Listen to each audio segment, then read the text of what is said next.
Salut Internet, est-ce que ton PC craque lorsque tu fais des prods avec? En tout cas, le PC d'un des abonnés de la chaîne craque régulièrement. Le gars m'a demandé comment on peut régler ça. J'ai décidé de lui répondre en vidéo de manière à ce que tout le monde puisse profiter de la réponse. D'ailleurs, si toi aussi tu as des questions ou des idées de tuto, n'hésite pas, dis-moi ça en commentaire et on verra si ça fera l'objet de prochaines vidéos. Avant de commencer, je voudrais te rappeler que tu peux liker si le contenu te plaît, commenter si tu veux ou si tu as besoin, partager autour de toi et t'abonner puis activer la cloche pour ne pas rater ce qui arrive. Pour ce qui est de la question du jour, sache que c'est potentiellement normal si ton PC craque un peu. La MAO est gourmande en CPU, en RAM, donc si t'as un ordi pas très puissant, il a sans doute du mal à suivre. Ceci dit, il y a quand même des solutions pour limiter le problème et on va voir ça tout de suite. Je voudrais te dire avant qu'il existe des façons d'optimiser son ordi pour la MAO, mais que je te ferai pas voir dans cette vidéo parce qu'elles sont risquées pour tes sessions FL, pour ton OS ou même potentiellement pour ton ordi. Allez, bah c'est parti. Ce qu'on peut commencer à faire, c'est optimiser Windows.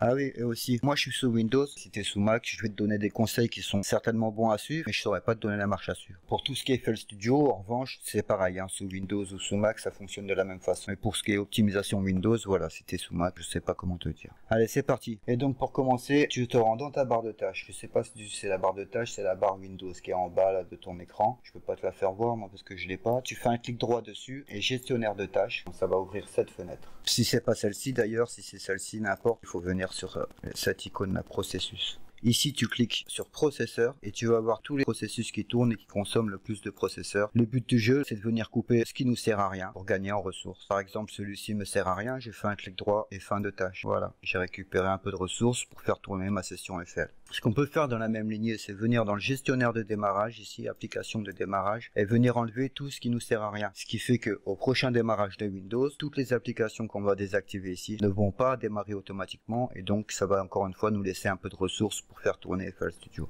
Et donc par exemple, celui-ci m'intéresse pas, je peux faire un clic droit, désactiver.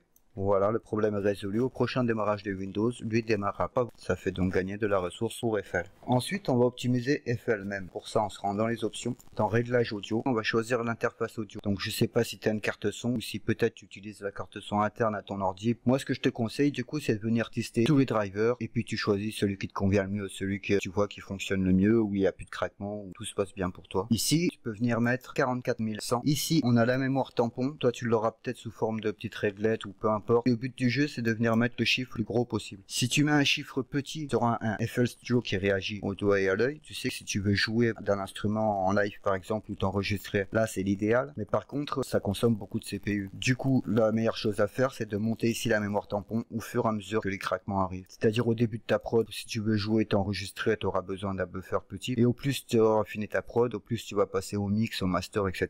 Bah tu peux monter le buffer, ça pose plus de problème. C'est-à-dire qu'au fur et à mesure que les craquements arrivent, tu montes le buffer et ça réglera momentanément le problème. Sinon, si ça te va avec un petit peu de latence comme ça, 2048, tu le mets à 2048 et tu touches plus, pourquoi pas. Chacun fait comme il veut. Ensuite, tu peux cocher triple buffer. Ici, priorité la plus haute. On a là ici la désactivation intelligente. Là ici, il faut cocher même ces deux-là de toute façon. Ce que je te conseille, c'est venir baisser la qualité. Ça sert à rien de la mettre trop haut. Le top, c'est de se mettre à 16, 24 ou 32, suivant ce que tu peux te permettre. Personnellement, je la mets à 16 et ça va très bien. Ensuite, ce qu'on peut faire, c'est aller dans projet ici et mettre ça là au minimum. Ça va faire que quand tu zoomes sur une waveform, tu vas la voir plus ou moins détaillée. Si tu le mets au minimum, ça va économiser pas mal de CPU. Ensuite, il y a une option que je te conseille pas du tout, c'est dans macro et basculation, désactivation intelligente pour tout plugin. Ça, si tu te renseignes un petit peu sur le net, tu vas voir que plein de monde te conseille d'activer. En réalité, moi, je te le conseille pas du tout parce que ça peut poser des problèmes. Des reverbs qui se coupent net, par exemple. Ça sert en fait à désactiver tous les plugins qui servent pas. Le problème, c'est qu'FL peut les désactiver de façon brute et c'est pas ce qu'on veut. Je te conseille pas. Maintenant qu'on a optimisé Windows et FL, il y a 2-3 choses à savoir. Déjà, si tu utilises les VST stock d'FL, c'est-à-dire les synthés internes à FL ou les effets qui vont avec FL, tu vas consommer moins de CPU. Souvent, on rajoute des instruments externes comme celui-ci, par exemple, très bien, mais consomme beaucoup plus qu'un FL Key. Ce que je te conseille, tant qu'on est à parler des VST, c'est éviter les VST 32 bits si tu as un système 64 bits. Ça, facile à voir. Tu viens ici sur ta page d'accueil de FL Studio et tu vois ici, si tu es en 64 bits, c'est écrit là. Tu as des VST qui sont installés en 32 bits, tu le verras ici. Dans les paramètres, ce sera écrit. Là, tu vois que c'est un VST en 64 bits, c'est écrit dessus. Sinon, ce serait écrit 32 bits natifs. Et alors ça consomme beaucoup de CPU, je te le conseille pas. Si tu as des VST installés en 32 bits, désinstalle-les, réinstalle-les en 64 bits, tu gagneras beaucoup de ressources. Et tant qu'on y est encore avec les VST, ce que tu peux faire souvent pour économiser du CPU, c'est que regarde par exemple ce piano là. Si j'ai envie de le rajouter de la reverb, souvent ce que je vais faire, c'est que je vais aller dans sa piste de mixeur.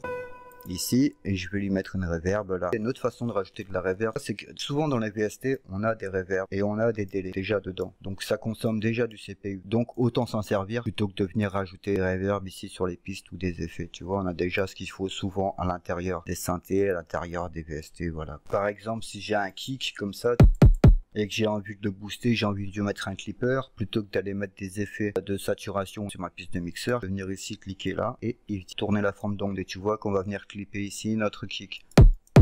Et donc pas besoin de rajouter des effets alors qu'on a déjà ce qu'il faut dans le sampler. Pareil ici, si tu veux rajouter un filtre par exemple, voilà, utiliser les possibilités internes à nos VST, souvent ça fait économiser aussi du CPU. D'ailleurs, au lieu d'utiliser une reverb par piste, comme je t'expliquais dans la vidéo sur les templates, au lieu d'utiliser une reverb là, une ici, une ici, une ici, je peux envoyer tous mes instruments comme ça, un petit peu là, un petit peu là, peut-être beaucoup si on veut avec celui-ci, peu importe. Ça veut dire que la même reverb que j'ai sur cette piste servira à tous mes instruments si j'ai envie. Ça fait gagner beaucoup de CPU aussi. Sans compter que ça fait gagner aussi au niveau du mix en clarté. Parce que si tu noies tous tes instruments dans plein de reverbs différentes, au bout d'un moment, ton son, ce sera plus que de la boue et ce sera pas joli, ce sera pas sympa. Une dernière chose peut-être à savoir, c'est qu'ici tu as la jauge de CPU. Si tu double-cliques dessus, tu as le moniteur de performance qui apparaît. Ça te permet de surveiller tous les plugins que tu as dans ton session FL. Tu peux voir tout ce qui consomme le plus. Celui-ci par exemple consomme énormément. D'ailleurs, il faut que je l'éteigne. Ça te permet de voir comme ça qui consomme le plus et puis peut-être de venir éteindre comme je viens de faire ceux qui servent à rien. Encore une fois, tu économiseras en ressources. Et puis voilà, là je pense qu'on a vu à peu près tout. Ah non, il y a encore une autre possibilité que tu as pour économiser de la ressource. C'est de venir faire un clic droit et rendu rapide en clip audio, ou alors rendu et remplacement, ça va venir remplacer notre pattern par un sample. Les samples consomment beaucoup moins de ressources que les VST et donc c'est encore une façon d'éviter les craquements. Pour ça, je te conseille quand même d'enregistrer ton projet avant. Tu viens ici, tu cliques et tu enregistres ton projet. Comme ça, FL va te créer un dossier pour ce projet et à l'intérieur, tu auras un dossier avec tes samples que tu auras créés. C'est mieux que de les avoir dispersés sur un disque dur, on sait pas où. Au bout d'un moment, les projets marchent plus parce que les samples ont été perdus. Là, ça te créera un dossier pour ton projet et les samples seront à l'intérieur. Une fois que tu as fait ça, donc un clic droit est rendu et remplace. Ici, on peut venir laisser le fond de la pattern. Tu vois ici, si tu as mis des reverbs, il va laisser jouer ça. Ou sinon, on peut couper net. On fait début. Et donc, tu vois que notre pattern s'est transformé en sample. Notre pattern qui jouait du piano extrêmement gourmand en ressources s'est transformé en un sample qui est très léger à lire. Voilà mon ami, on a fait le tour de la question. Tu sais comment optimiser Windows, tu sais comment optimiser FL pour limiter ce problème de craquement. J'espère que ça va aller pour toi. J'espère que tu as appris plein de choses et que ça va t'être utile. Merci d'avoir regardé. N'oublie pas de liker si tu as aimé ça, t'abonner, activer la cloche pour ne pas rater les prochaines vidéos, commenter si tu veux, si tu as besoin. Tout ça c'est toujours le bienvenu, ça te donne de la force. Donc merci d'avance. Ciao.